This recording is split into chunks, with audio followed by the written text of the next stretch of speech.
to galacticconnection.com, one of the most popular blogs on the World Wide Web today for alternative news. Stay tuned for the latest information on our world shift from enslavement to galactic involvement, as well as current intel on any blockages impeding us from our sovereign birthright. Knowledge and self-mastery are key at this time. Our commitment is to present you with the latest breaking conspiratorial articles, off-world messages, exopolitics, cutting-edge technologies and sciences, and also an ever-significant intertwining of spiritual support and metaphysical scope that one needs to dive down the rabbit hole in search for truth with balance. We are truly on the horizon of a new golden age filled with the promise for more love, worldwide peace, and accelerated intuitive skills, where every living being can exist in cohesion and abundance. It is whatever we envision and dream this new world to be. I say to you now, let's redefine the new world to the beginnings of our own precious heaven on earth. Galactic Connection is here to provide the pulse of Mother Earth through an eclectic range of interviews each Tuesday afternoon from 3 to 4:55 p.m. Pacific Standard Time, Station 2 on BBS Radio, expanding your perspectives on how we can once and for all take back our freedoms, our joy, and our connection with our mighty I Am presence. Our intention remains true to connect hearts and minds everywhere in order to obtain global unity and galactic and universal acceptance. Our discussions will continue to cover anything to do with galactic society and our involvement with our galactic brothers and sisters. Our guests are experts in their fields, and our radio shows have been coined as some of the most thought-provoking out there. In addition to our daily blog, which runs 365 days a year, we also offer a realm of healing services such as our world-renowned implant removal processes, our spiritual past life clearings, our galactic violet ray alchemy from Alexandra, who shares in the lineage of Merlin, and other cutting-edge healing technologies. Check our site out at galacticconnection.com now, sending you a wave of light, love, and inspiration, and a personal hug and thank you for listening to our Galactic Connection radio show and visiting our blog today.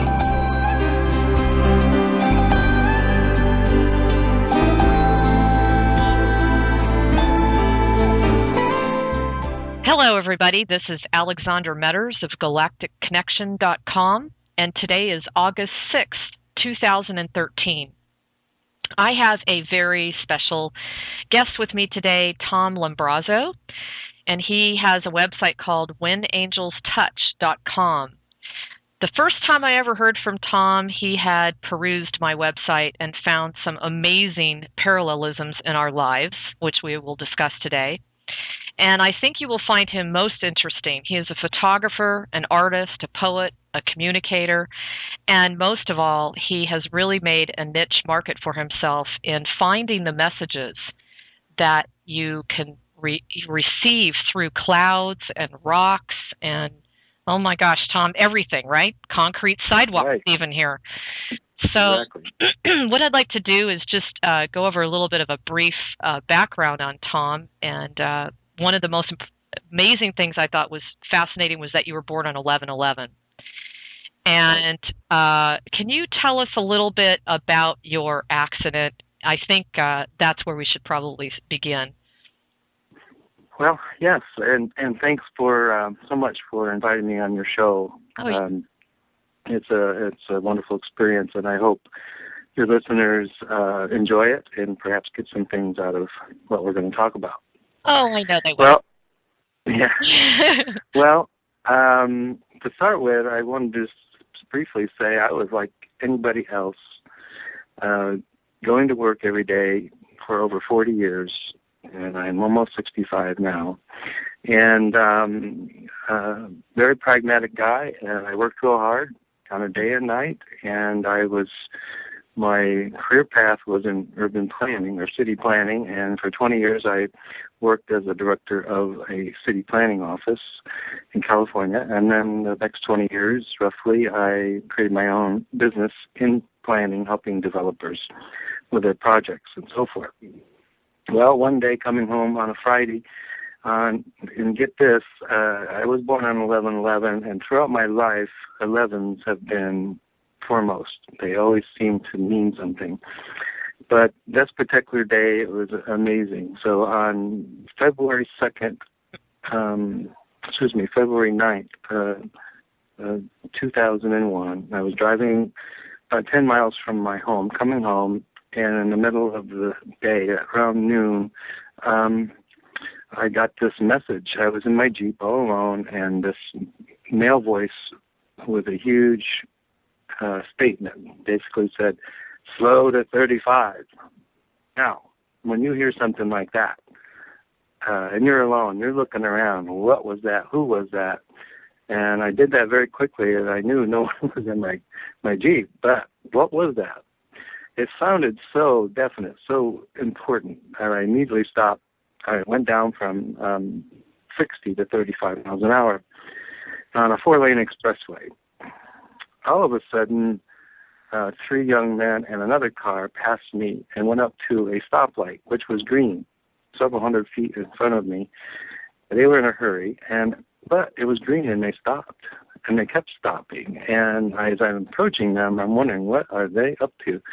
And just before I go to the intersection, I'm now going 35. They made a left turn in front of me, so they are now perpendicular to my car, and I had nowhere to go. And I slammed into them, and both of us flew through the intersection, all the windows kind of blown out. All of us had injuries, but it was almost like I had some time to prepare for it, but it was a feeling of helplessness in that accident. About 10 minutes later, the California Highway Patrol comes and interviews us, and I told them my story about the voice, and the guy says, the officer says, well, in my experience, and I've seen many of it, said if you were going 60, you'd be dead right now. Now, when he said that, it made me think a lot. Like, who saved me? Who was that voice? Why? And being at 11/11, I have this, a Scorpio having this inquisitive nature. So, but remember, 11/11, so the time I was at, which was, February, which is 2, on the 9th day, 2 and 9 is 11, on Highway 65, which is 65 is 11. So it happened on 11/11. I'm blown away. I just have to share this with the audience, okay? The radical accident I had was February 10th, 2001. It was around noon or 12:30, just like Tom. It was approximately 10 miles from my home. And when they arrived, they said I should have been dead. And I also received the same type of thing. I had a voice come in. I couldn't figure out where it was coming from. I thought I thought I was crazy, right? And unlike yourself, Tom, who was very, very smart to listen to your own advice, I had 3 warnings, did not listen to them. They told me to pull over the side of the road, and I had one of the most horrific accidents of my entire life. So, hey, at least you listened to the message. Yeah. And I have to tell you, when I go to a store, a grocery store, retail store, anything, go into a bar, when the receipts come in, they add up to 11, 95% of the time. And my wife is a 10. She was born October 1. 10/1 is 11. Wow. Yeah, and it's like all these receipts, they're just so comical because they all add up to 11s and 10s. It's like both of us. And then recently, this is another example, my parents both died in 2001 in the summer. Now, my mom was 83, which is an 11, and my dad was 92. He is 11. I think it's really cool because you're showing how much the universe speaks to us if we would just pay attention. You're pointing out to me, my accident was February 10th. That was a 2 and a 1. Well, I was born on the 12th. and threes have been following me around all over the place my whole life. But anyway, back to I was pretty shocked that you've been married for 44 years, and you seem to have just a really strong foundational relationship with your wife. I wanted to ask you, how do you feel that your wife's affinity with the earth has assisted you with your obsession with the skies? Well, the way we've analyzed it as we've, evolved. In fact, we talked a little bit about this even when we were dating, when we were like 17 and 19 years old. But it's like I'm into the skies, like I came from the skies, and I love the sun and I love the stars. And she's always been, so I'm looking up, and she's kind of always looking down. Mm-hmm. In fact, we kind of kid because she's kind of like a raven, and ravens follow her everywhere. But it's like a raven looking down, trying to find a shiny object. And that's what she does. And so she's looking down, she's like into the earth, I'm into the stars. And as we've analyzed our relationship over the years, we are completely opposite. It's a yin and yang, as they call it. And it really works. It works because we are opposite and because we compromise a lot, of course. And we honor each other's paths. Even though we're together, we still have different paths. But we help each other out. So, in fact, even when... You must be able to do that if you've been together for 44 years. I mean, that today, that's like a statistic, Tom. Well, we've learned a great deal of patience.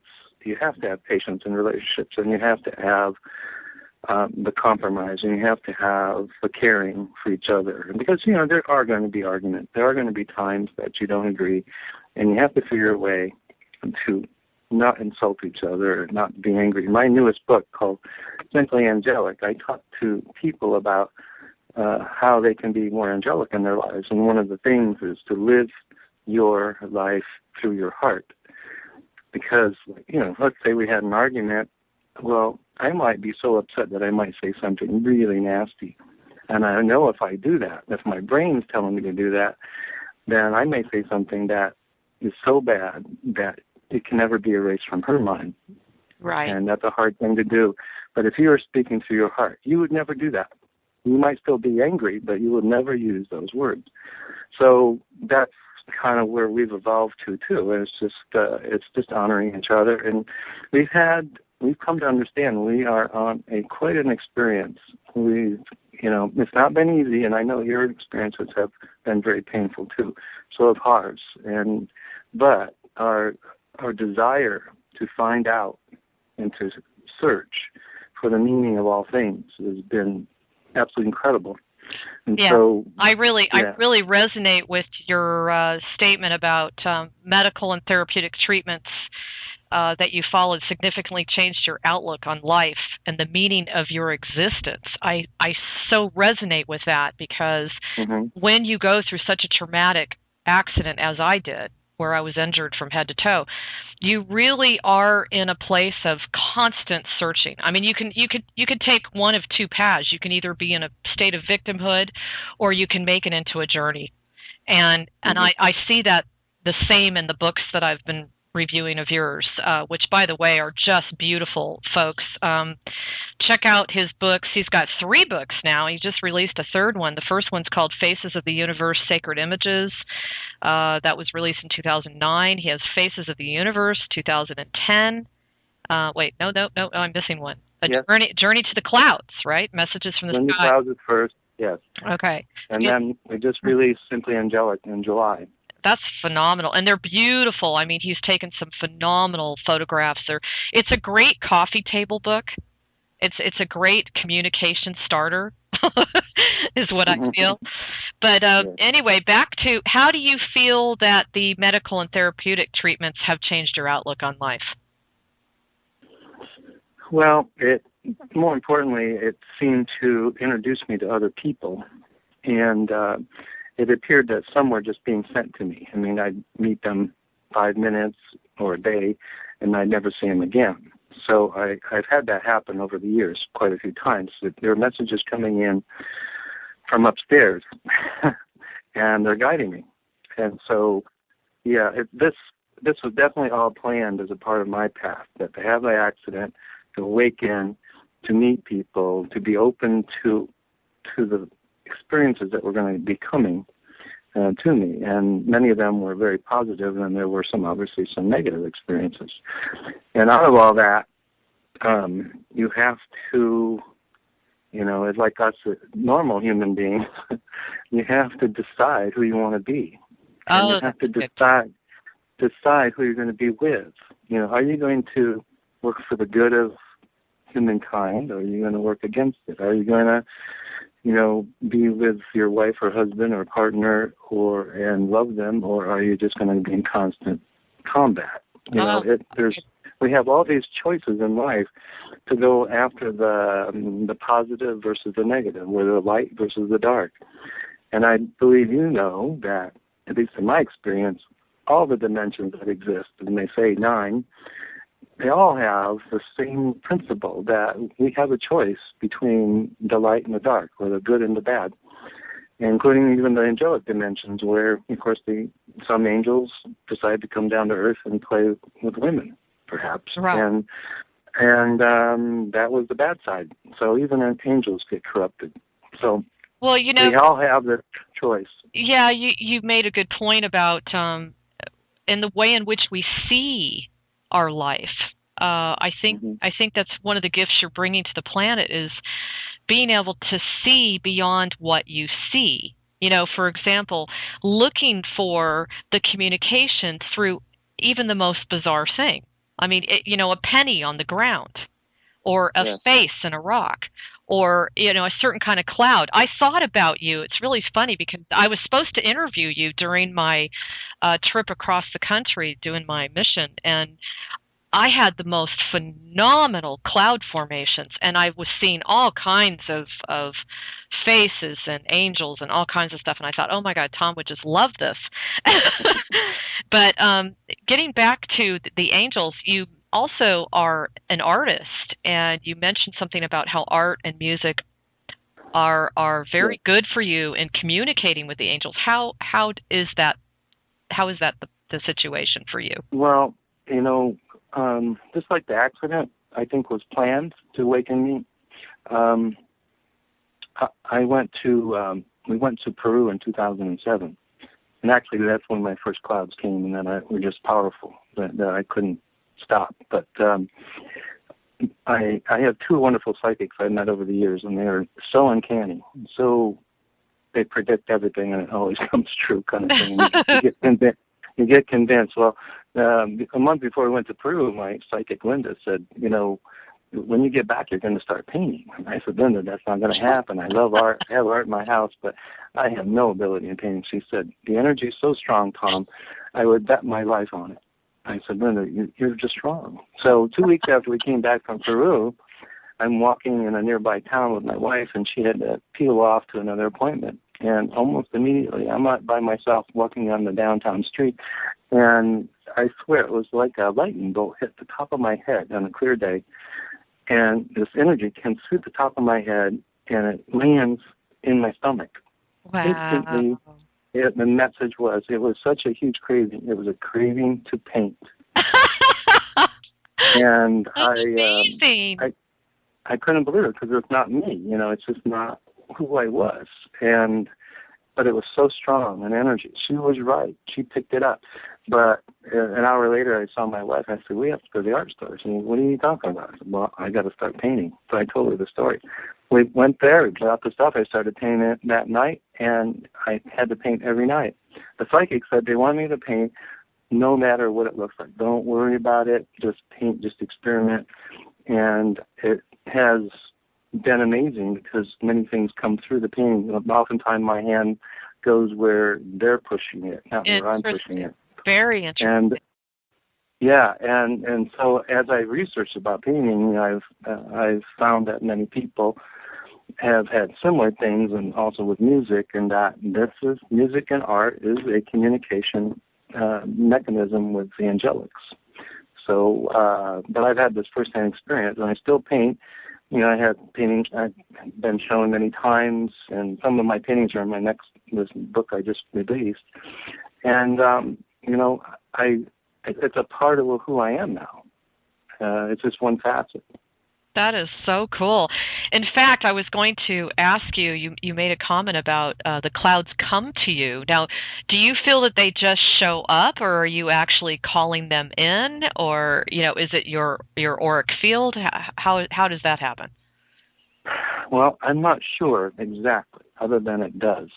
And it started, I guess I said, in Peru when on the way in the train to Machu Picchu, I could see through the window a cloud that looked exactly like a condor and a cloud that looked like a puma. Now, these are two of the sacred totems or gods of the Inca. Well, when I saw those, I took those pictures. In fact, the condors in this newest book, I was in awe, and it made me look up all the time. And that's what people often say when they read my books. They say they can't not look up anymore. We have to look up. We want to see. Well, that's good. And that's great. Yeah. So anyway, think about how people are just watching their cell phones all day long. Yeah, I know. So it just got to be an appetite to do this, and the more I did, the more, wherever I would go, I would see. And then over time, it seemed like they were coming right to my town or even to my house. And I've come to understand that there's an intelligence up there, or many intelligences. I think some of them are actually souls that are communicating, the souls from other humans that have passed, and actually souls from other species from other planets. Wow. Yeah, some of them are. How do you tell the difference?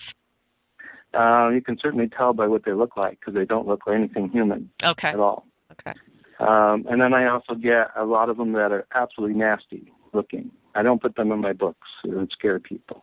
But it's just like in anything in life, there are scary things and there are beautiful things. And I think some of them, want to stop the books, actually. We've had incidents where things have happened to try to stop us doing what we're doing. So that's the negative side of things. Have you felt an acceleration in that in this last year in particular?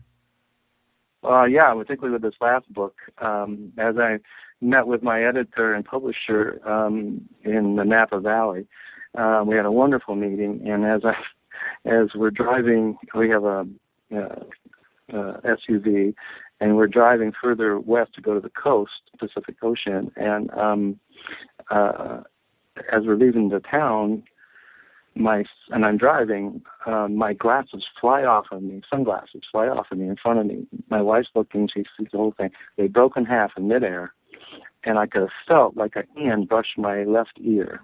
Wow. In the process of that. And then all of a sudden, a red gauge goes on in my car, and it's the one that has a half a tire with a line diagonal through it and a T and a C. I've never seen that one before. I pulled over, and I asked my wife to look in the book about it, and she says it's traction control, and it says if you feel your wheels spinning, you've got a problem.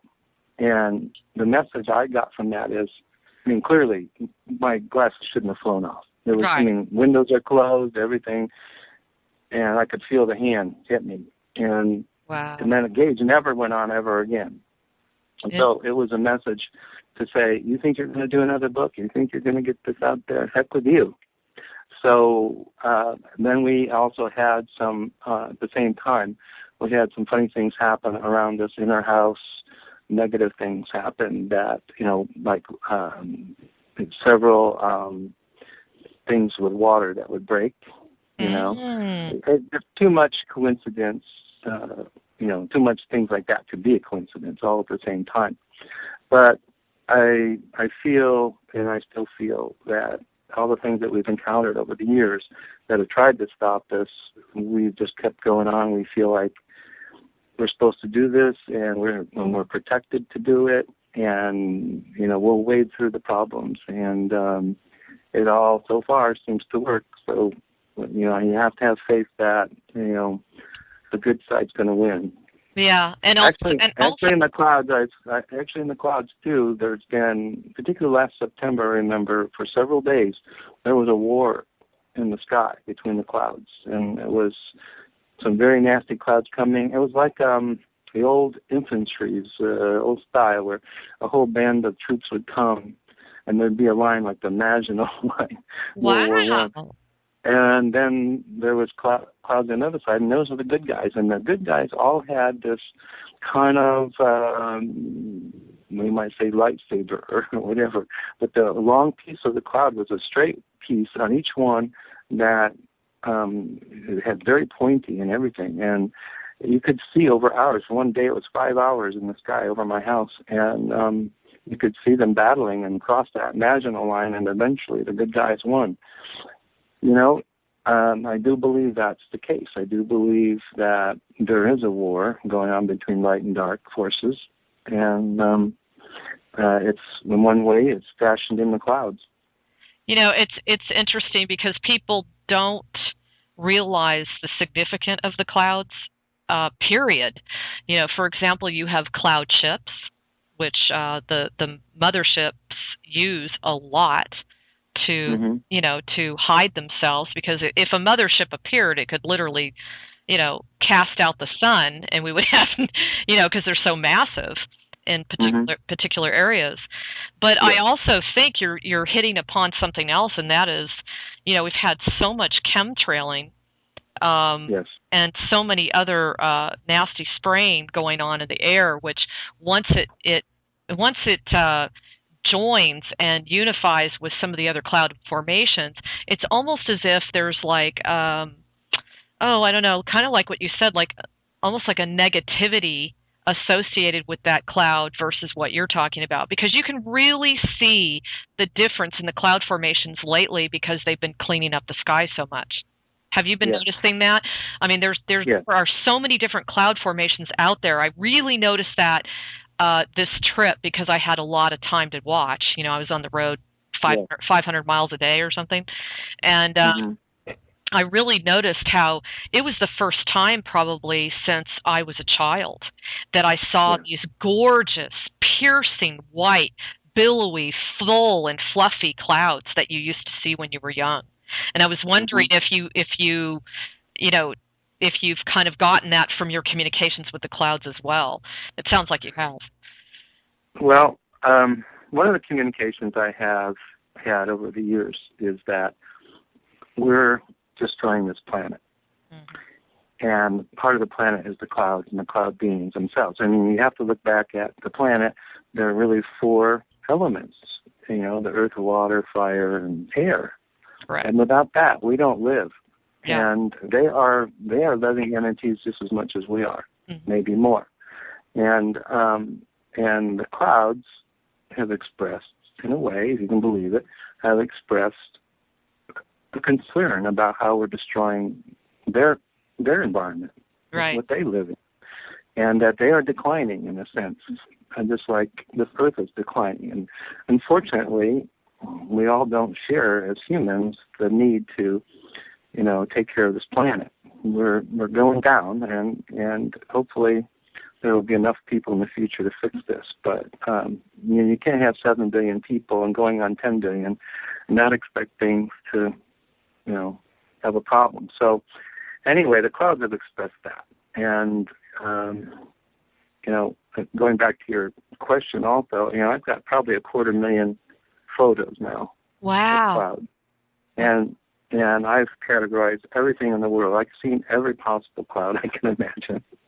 So they're all out there, and many of them are so manufactured in the sense that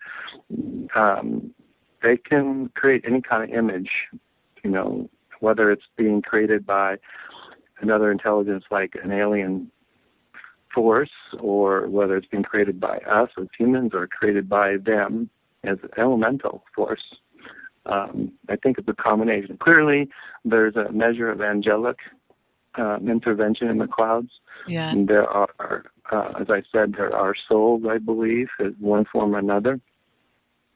I've had several experiences where something had died and then it gets expressed within a couple of days in the clouds. Particularly, I just had a cat that passed away after 15 years, and 2 days later it was over my house, perfectly formed. Wow. And no question, it was her with her little smile, and you could tell with the ears and the legs and so forth. That was sassy. Yeah. Sassy. Yeah. Yeah, I thought you saw her website. Well, do you feel like people? Do you feel like people see the same thing as you? They just don't recognize it, or do you feel that this is truly a gift where the communication's coming to you through the clouds? I'm not the only one that sees these things, but by and large, most people don't spend a lot of time with the clouds. They take them as a given. You wake up in the morning, get cleaned up, get off to work, and the air is a part of something you take for granted. The clouds are you take for granted, unless it's raining on you or something. So we take our existence on the planet for granted in many ways. Now, when you start to analyze things, whether it's clouds or the Earth itself, what I found to be true is there are so many living entities on this planet that we can't see. Correct. And I've been able to photograph many of them, with my camera, which, is amazing that the new cameras are so good. So, for example, in Arizona on the mountains, we photographed by chance. Actually, was trying to approach my wife in the forest. And when I didn't know, I couldn't see it, but the camera saw it. When I got home and developed it, put it on the computer, here is this creature. It looked very, in a way, clown-like in the face. It had whiskers, reddish hair, but it was behind a tree and just turned its head so that we could see it. And for some reason, it was connected to my wife. Of course, she's the Earth, so why not? But I come to find out this is they call them sprites, S-P-R-I-T-E-S. Yeah. And they live in communities all across the world in the forest. Now, we chopped down all the forests. We hurt their environment. They're very afraid of us. Yes. As well as things like fairies and leprechauns, and so there's so many stories of these things. And when you look at the ancient cultures, who, particularly Native Americans, Native Indians, Native whatever, different countries, they have stories of this because they saw them or they interpreted them. And right. So, but we're kind of, in a way, as humans, we're kind of arrogant. We don't see these things, so we don't think they exist, and we do things that probably harm them. So it makes you think when you see something like that in fact, they're a part of our environment. Yeah, Tom, you brought up another thing about the elements, and I had read a long time ago, and it had always hit me very hard, where they said that there had been such a disintegration on the planet and such a lack of respect for the elements on the planet that they've basically withdrew their energies from this area in such a way, just to be able to cope with the dishonor and the pain and the anguish, etc. And I read, maybe, I think it was probably 2-3 years ago, the whole nature kingdom and the elements had kind of been like switched back on. It was supposedly some sort of divine decree that they had agreed to kind of come back online and support humanity and help us through this process. Do you think that some of the clouds that you are seeing, that you're communicating with, are they basically expressing an emotion, like anger or joy, through the clouds? Like, is the air expressing itself through the clouds in that way? I'd say there's more of a frustration and disappointment, almost a resignation that they could be destroyed over time. And I've communicated and told them I would help as much as I can. Now, there are people around the planet that are able to heal parts of the planet, and they try to do that. Now, I don't know how effective that's going to be, but, perhaps there are people like that can do that, and maybe that's part of the hope that there would be something, because we have such an incredibly beautiful place to live. I mean, to destroy it would be so stupid. Well, but anyway, I think there's a lot vested in this planet, and I also think that it is the kind of the job, with quotations around it, of the lightworker community to bring this back to its original pristine state. I mean, I it's almost like a a karmic responsibility. And I do feel that there is karmic responsibility on the part of the galactic brothers and sisters as well. I mean, they're just as much involved in this as we are.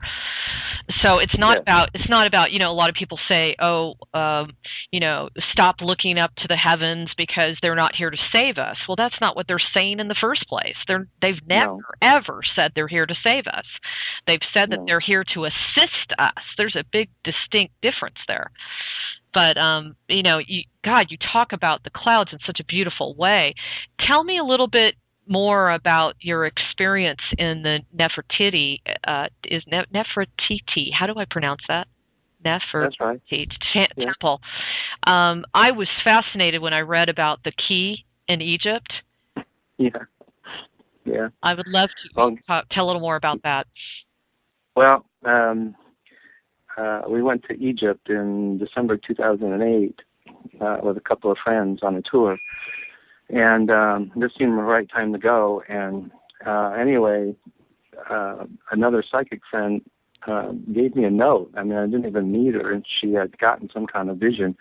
And she drew a diagram of this key, a large golden key, in my hand. And then she just made a note, this will be presented to you in Egypt.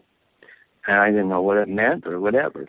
So we go down to the farthest south part of Egypt on a tour. It begins down there, and there are the huge Ramses statues, temples, and you go through. It's like a single line. The doors are huge, tall, but they're only like single file to get through into the temple.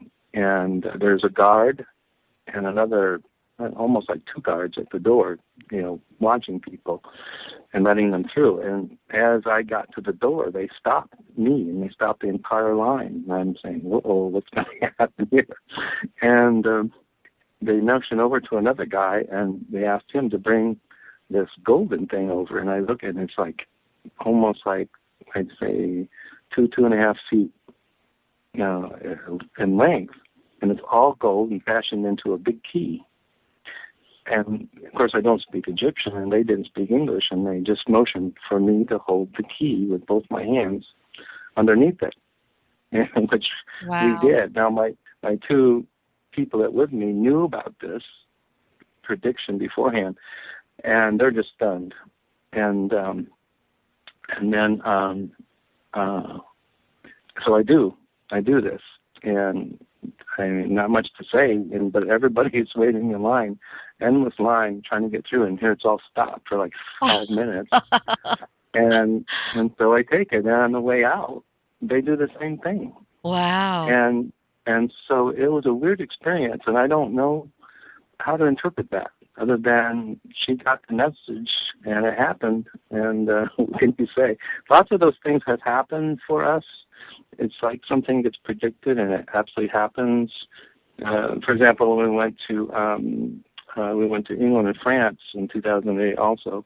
By the way, we've been called to go all around the world, and it's like things happen to make us go, and so we go. I can relate. But anyway, we my psychic before I left said you're gonna see a stargate when you go to France. She said it's guarded by two angels, and when you see it, to honor them. And she said, I don't know what it's going to look like, but it's going to be in the sky, and it's going to be incredible. And we had a change in plans in France to make us go to St. Malo, which is a little coastal town on the north side, kind of like it's not close to Normandy, but in that area.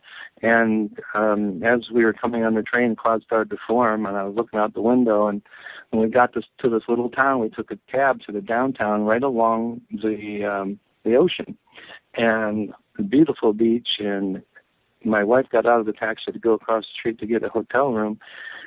And all of a sudden, this cloud formed, and it formed. I'm on the sidewalk with buildings all around me, and I'm looking up, and here's this huge triangle. Imagine a cloud with a perfectly cut out triangle in the center. That's amazing.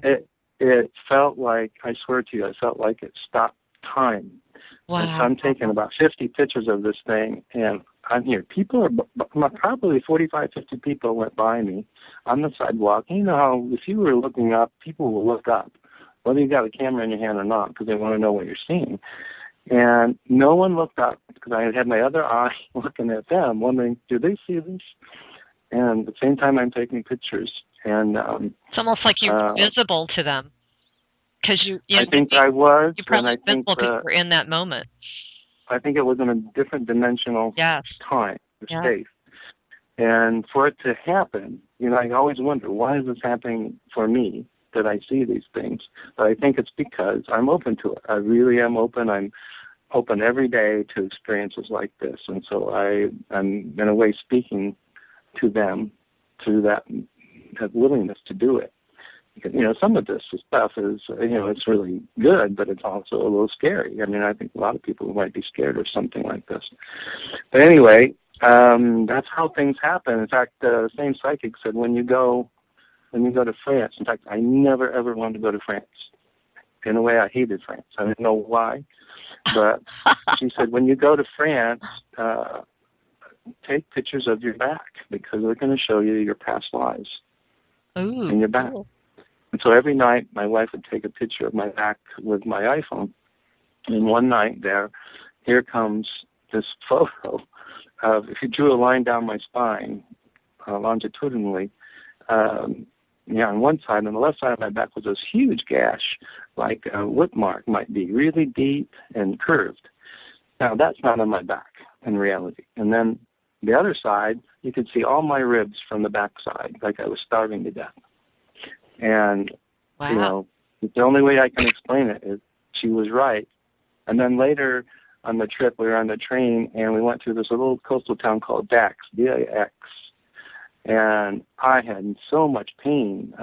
It's like someone was taking huge picks and putting them through my wrists, both wrists at the same time. And we stopped there to pick up passengers, and I didn't know this was happening, what was going on. And as soon as we left, it was gone.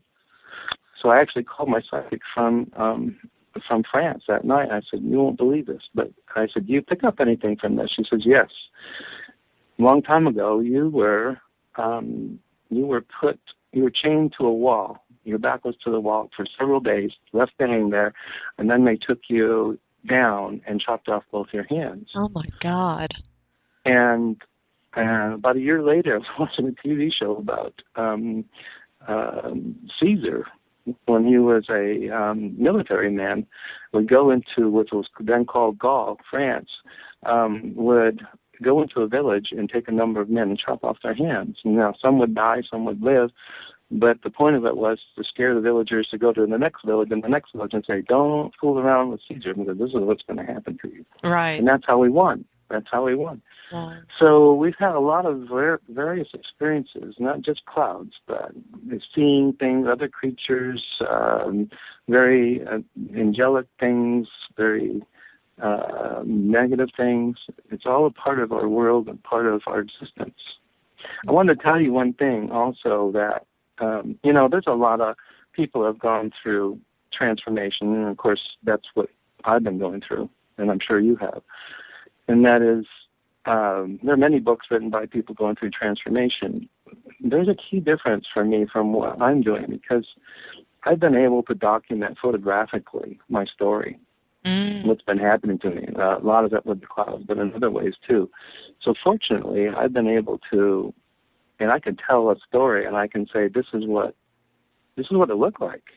It's like it's like you have proof, you have testimony, Yeah, and then the biggest proof was the guy that was speaking to me in 2001 in my Jeep was an angel. And I didn't know that at the time. But as things progressed, in December of 2005, I started having visions all of a sudden. I never had a vision in my life. But I woke up, we were awakened at 1:30 in the morning. Our bed is shaking side to side violently. The lights are going on and off in the house, including a light in the bedroom that wasn't even plugged in. Wow. Now, that's scary, and you kind of get up, and who's doing this? Are the doors open? Is it a burglar? But this happened for 3 weeks straight, about 3 to 4 times a week. And the third week, the first time it happened, now we're used to it. We don't know what it is, but we're used to it.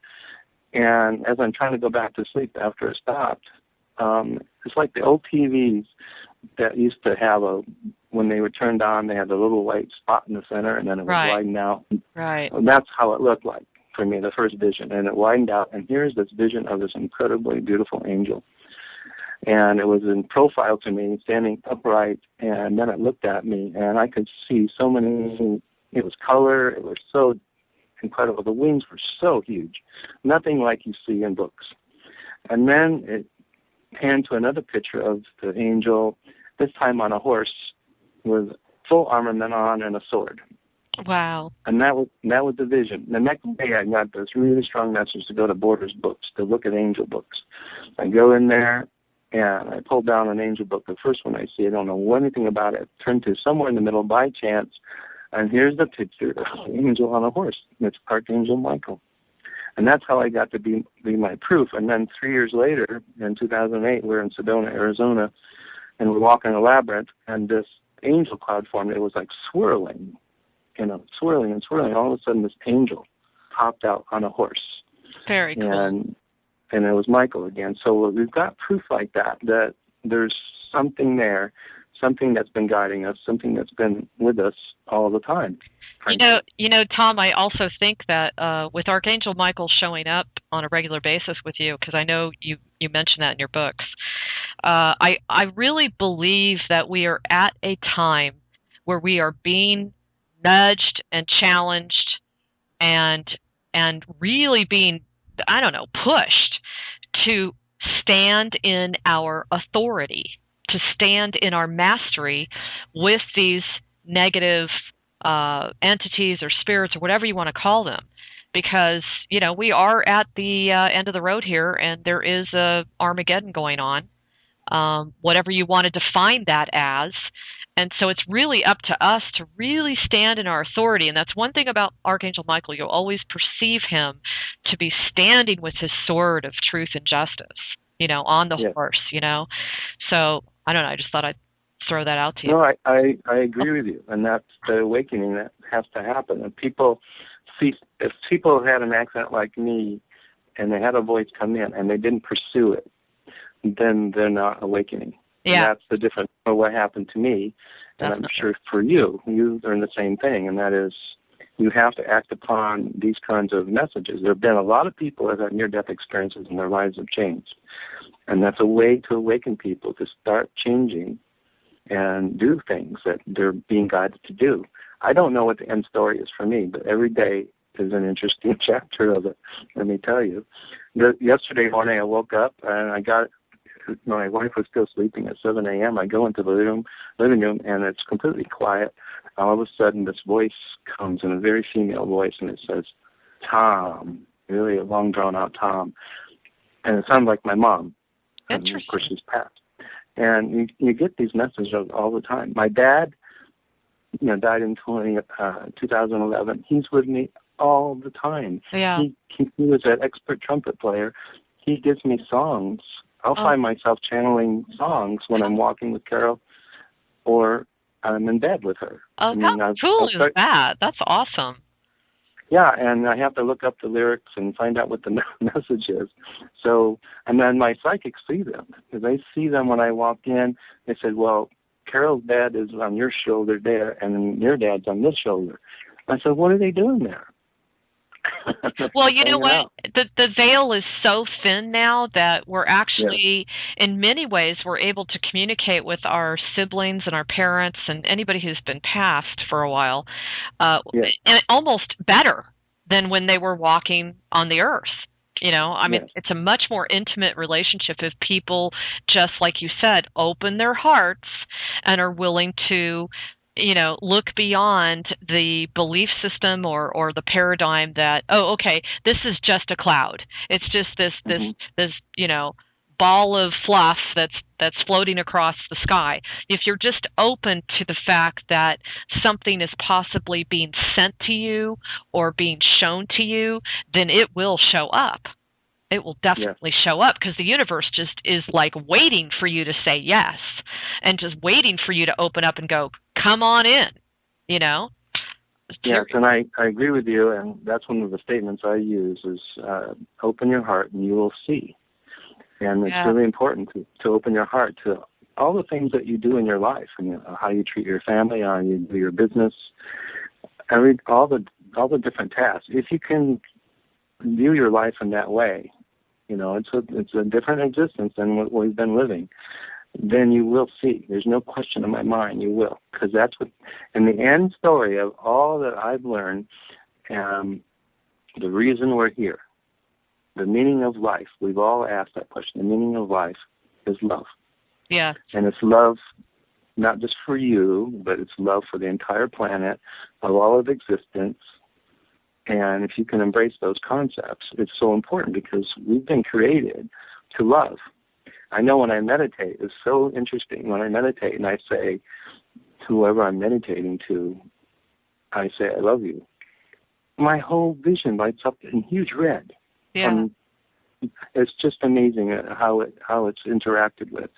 I know it's all true. I've lived it. I know it's all true. And what better way to live than through your heart?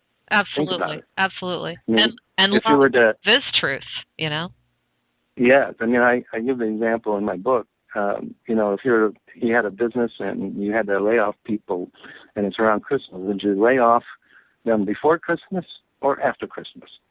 Well, your heart would do it after Christmas. After Christmas. If you had to do it, you would do it after Christmas. So many people just do it, dollars and cents. And I've been in business for a long time. I know how people with money work. Yes, and unfortunately, many of them work through greed, and they have to make every dollar. Well, no one has to make every dollar. Right. If you use your heart, you're going to do some really good things with that money. We all have things that would guide us, but I think in the end, if you can live through your heart, you're going to have such a meaningful life and a happy life. Well, and the heart is so much more complicated than even the brain and the mind and the thinking aspect of our bodies. It's so beyond our comprehension of what the heart actually senses and feels and sees and receives and admits. And it is the core foundation of unity amongst all of us is our hearts. So yes, and if we don't love each other, we're not going to love anything else. No. And some of the things that we've experienced on this planet shows that there's not enough love going around. Yeah, no kidding. And I really commend you, Tom, that you've taken this very painful experience and turned it into something where you're not only expanding, because you're expanding your consciousness, and by doing so, you're then expanding the consciousness of those others around you. The higher we raise our vibrations, the more people we impact every single solitary day of our lives. So it's really important for all of us to be pursuing that which becomes an obsession. I mean, for you, Tom, it's like the clouds, and all of a sudden they're really communicating. And that's my next question to you is, what are they communicating with us at this point, at this juncture in the ascension process? What are you getting? I think it really is what we talked about. The love. Enjoy your life, use your heart every day, love one another, love all things that exist, including rocks that you think are dead. But everything, all the same atoms that are in rocks are in you. I mean, it's the same thing. We all are part of one thing. And for anyone to dismiss it is really not thinking about how creation works, in my view. So it's about embracing, those four elements we talked about, and the planet we live on, the universe, the galaxies. It's all part of one same thing. And it's so weird to think about that we search for such an amazing answer to the meaning of life, and yet it's so simple. Yeah. It's this love thing. It's the heart. And I would have never thought this. No way on earth would I ever thought this, but that is what I've come to conclude. I've had so many messages about it that there's no question. That I ran into, I don't know if we have time for this, but I got a huge message in 2011. In fact, on 11/11/11, we were drawn to go to the Monument Valley area, Arizona, and we met an older lady who's 92, and her daughter was in her 60s. They say they were from Philadelphia, but they find us in a place the next day that they were not supposed to be. And actually drove 4 hours to Sedona, and they were in Monument Valley, 4 hours away. And they go into the same restaurant, a little pizza place that we were at the same time, entirely different place. And when I saw them, of course, I ran up to them and said hi. And the old woman said, "Tom, you must do this for me." I said, "What?" She said, "You must research Julian of Norwich, Norwich. Julian was a woman, Julian, of Norwich, England. And this woman was I believe, a teenager in the late 1300s when the plague was going around. Everybody's dying, and she got it.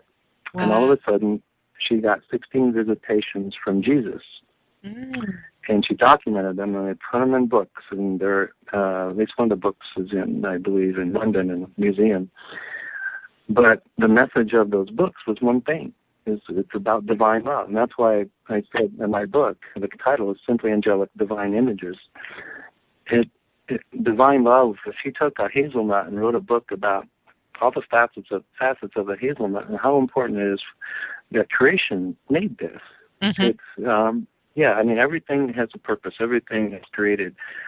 It's all part of this thing we're essentially plotted down into, and that we take a lot of things for granted. And really, divine love, the love of all things, no matter alive or dead, is important. Well, and also you made a good point about if we just embrace the magnificence of creation, it is so far beyond our little minds comprehending how, why would we think we know all the different facets and ways in which the universe can communicate with us? And if you start living your life through that perception and that lens, your life becomes so much more fulfilling in the first place. And that's what I was going to ask you is, what would you say to the individual who, they got a 9-to-5 job, they totally hate their job, they're stressed out, they can't pay their bills, they've got 3 kids, they're a single parent, and they're saying, yeah, I really want to be there where you are, Tom. I just don't know how to get to that place. What would you suggest to them? I would say to sit down and think about his or her existence, and to think about how they would run their life if their heart was in charge. Good. Start from there. Good answer. Start from there, and then start to think outwardly about their lives, their family, their community, people they know, their country, the whole world, and beyond. And think about, what would you do with your heart? What could you do with your heart? I mean, it goes from helping the homeless person on the street you see that has nothing. Right. So the little things make so much difference, and it grows. If you start thinking that way, it grows. And you may still have that terrible job, but you're going to be a happier person.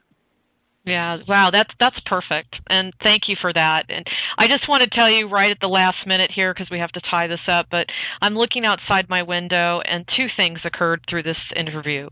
Number 1, I actually saw a branch of a tree form into the face of a lion. And secondly, I actually had a hawk, which is one of my major animal totems, fly across the sky. So when you say lion, that is, my whole life has been lions and tigers and cats, and I don't know what it is. Well, then you're probably of the feline race. Yeah, it could be. We're still trying to figure that one out. And I hear that they're directly correlated with the Agarthans. Yes. So that's very cool. Well, Tom, it's been a pleasure to talk to you. I'm so glad we finally got this together. And everybody, please check out his website. It's at www.whenangelstouch.com. It's a beautiful website. And you can also... And they can email me at tom@whenangelstouch.com. Yeah. And the books are on there if they want to order them. Yes, and they're beautiful books. I mean, they're just spectacular. Definitely. And the website also has a lot of the stories and pictures that can tell the story. So the website's educational. Yeah, and that's what we're all about, right? Is to educate. Exactly. You've got a hell of a website. I try. It's so massive. I mean, the news is like flying in each day. It's hard to even keep up with it. But anyway, I do thank you, and I thank all of you that are listening. Have a wonderful day, and stay tuned for our next episode at galacticconnection.com. We'll talk to you soon. Take care. Thank you.